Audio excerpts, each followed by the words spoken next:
Japanese nuclear power plant hit by an explosion a little earlier today has warned of serious problems. Japan is scrambling to avert a looming power crunch.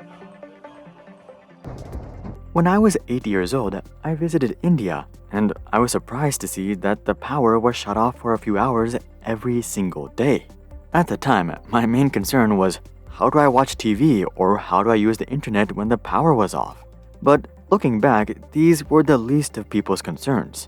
No power meant that refrigerators couldn't be run and that small businesses and hospitals had to pay for generators on a daily basis.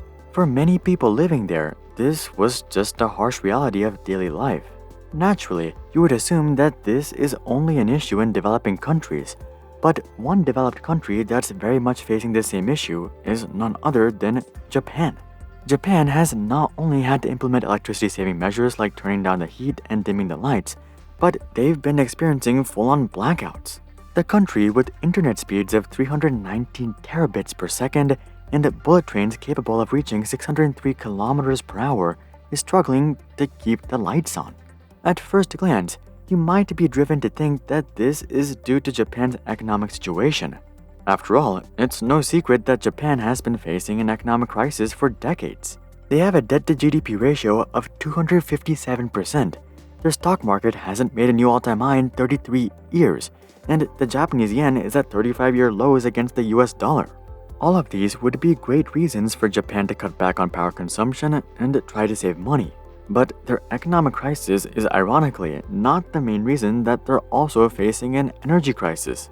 In fact, Japan would likely be facing an energy crisis even if their economy was booming.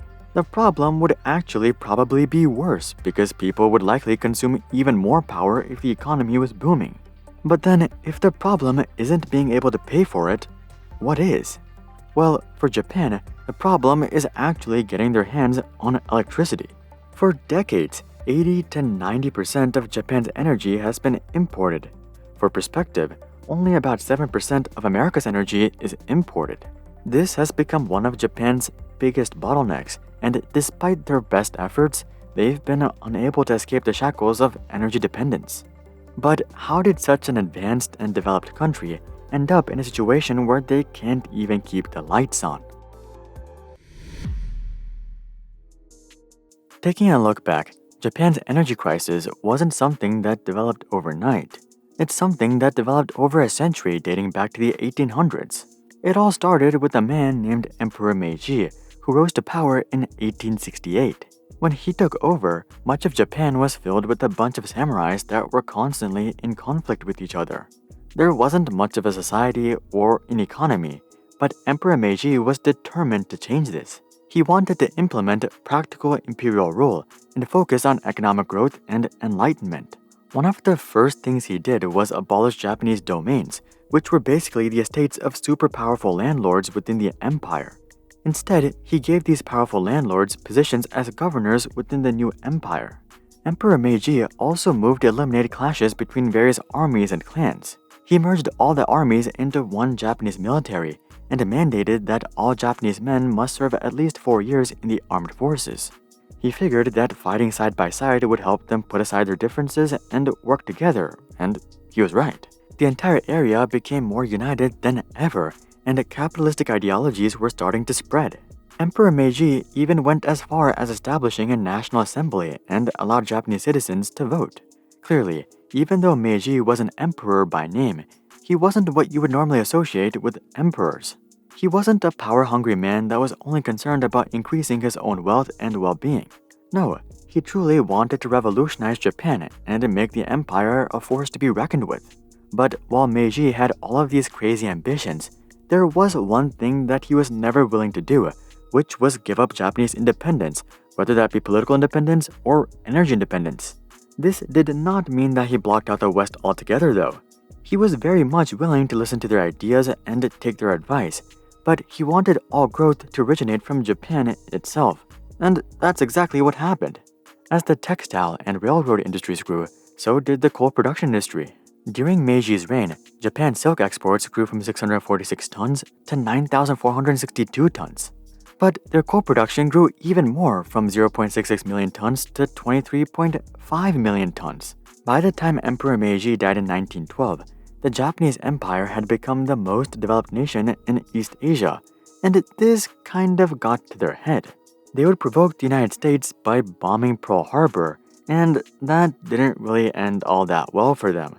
By the end of World War II, Japan was devastated and occupied by Americans.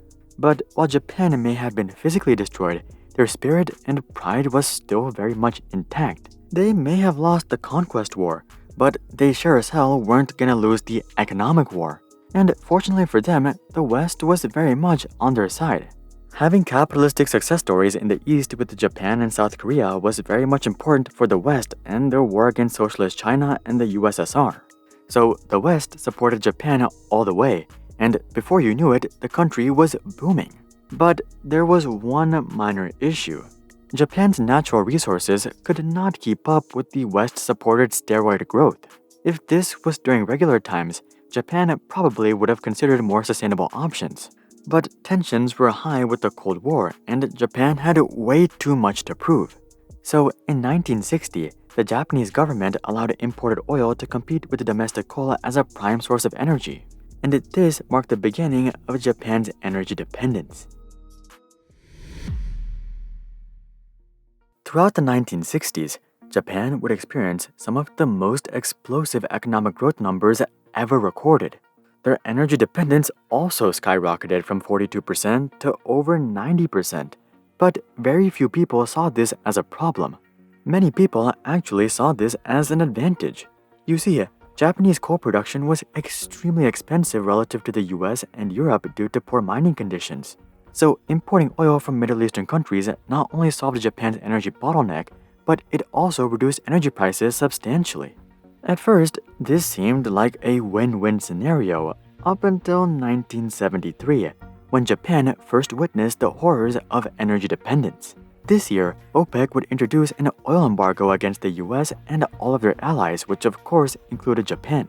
With rising tensions regarding Israel, Japan and Europe knew that this could be a possibility, and that's why they stocked up on oil before the embargo. But even with that, oil prices in Japan grew 4 to 5-fold. For perspective, the gas price run-up that we saw earlier this year was barely at 2x from the lows. Fortunately, this oil embargo only lasted about 5 months, but Japan was very much scarred for life, and their tone regarding economic growth flipped on its head, from maximizing growth no matter what to just achieving moderate sustainable growth. But this would turn out to be nearly impossible. The energy consumption of Japan had become so large that there was no way for the country to support themselves based on traditional fuel sources like oil and coal. So they had to think outside the box and brainstorm newer methods of energy generation, and what they landed on was nuclear power. Japan had already dabbled with nuclear power in the past, having opened their first plant in 1966. But after 1973, expanding nuclear power generation became their #1 priority. This was by no means a fast process, but Japan was determined. They consistently opened one plant after another, and within the next 20 years, Japan was able to grow their nuclear power generation from 3,000 megawatts to 43,000 megawatts. This brought down their energy dependence from over 90% down to 78%. There was obviously still a long way to go, and a full-on transition would likely take a century. But Japan was committed and persistent. For them, this was no longer a matter of just keeping energy prices low. It was a matter of maintaining economic and political autonomy. You know, it's never a good thing when a foreign power can pull the plug on your entire country. But all of this progress would be stopped dead in its tracks in 2011. This year, Japan would experience the worst earthquake they ever recorded, which caused a tsunami as well. The nuclear power plants would automatically shut down as soon as they detected the earthquake. But the subsequent tsunami would flood the Fukushima plant and lead to radioactive contamination. Over the next few days, 110,000 people had to be evacuated from nearby areas. And the Fukushima disaster is ranked as the second worst nuclear disaster in history, only beaten out by Chernobyl. I don't think you'd be surprised to hear that public sentiment turned strongly against nuclear power following this incident. And with all this opposition, Japan had no choice but to shut down their remaining plants, making them more energy dependent than ever.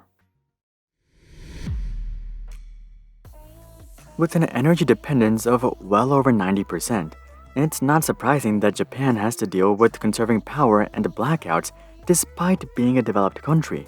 Japan hasn't quit trying to become self-sustainable though. They've hatched up a new idea involving hydrogen instead of nuclear power. It turns out that while Japan doesn't have much coal or oil, they have a bunch of hydrogen. The ocean floors surrounding Japan are filled with it. This is by no means a new discovery. The reason that these reserves weren't already leveraged was due to technological limitations. You see, the ocean floors aren't filled with hydrogen itself. They're actually filled with a sherbet-like substance that's often referred to as fire ice. To extract this fire ice, you first have to voyage deep into the ocean, where the depth is over 1,000 meters or nearly 3,300 feet. From there, you have to drill hundreds of meters into the seafloor to actually extract the fire ice. It's not just plug and play from there either. You then have to extract the methane inside the fire ice and then convert it to hydrogen. On the bright side, each cubic meter of methane hydrate is able to produce 160 cubic meters of methane gas, which can then be converted to hydrogen. So you definitely get a bunch of bang for your buck, but that doesn't make it any easier to extract. The Japanese have been working on a new drilling method that can transport the fire ice through underwater pipelines directly to Japan. But that's still very much in the beta phases of development. Figuring all of this out is only half the battle though. The second half is actually getting people to use it. It looks like they've definitely got Japanese companies on board, given that Toyota, Honda, and Nissan are all working on hydrogen vehicles. But it's not clear if Japanese citizens will actually choose these offerings over traditional EVs, especially given that hydrogen vehicles and hydrogen itself is rather expensive. Fortunately, Japan isn't betting at all on hydrogen. They're very much working on bringing back nuclear power. Given that it's been over a decade since the Fukushima nuclear disaster, tensions have significantly cooled down. And the public has become much more open to the idea of nuclear power, especially when they see the blackouts firsthand. With winter around the corner in the northern hemisphere, people are likely going to turn up heaters, which will only worsen the issue. This is why Japan's prime minister is pushing to reopen as many as 9 nuclear reactors this winter. But while that could help with getting through the winter, Japan will still very much be in an energy crunch for the foreseeable future, and that's why Japan is struggling to keep the lights on. Do you support nuclear energy in Japan's scenario? Comment that down below. Also, drop a like if you hope that Japan figures something out for the sake of their citizens. And of course, consider checking out our Discord community to suggest future video ideas and consider subscribing to see more questions logically answered. But until then, I'm Hari, and I'll see you guys on the next one.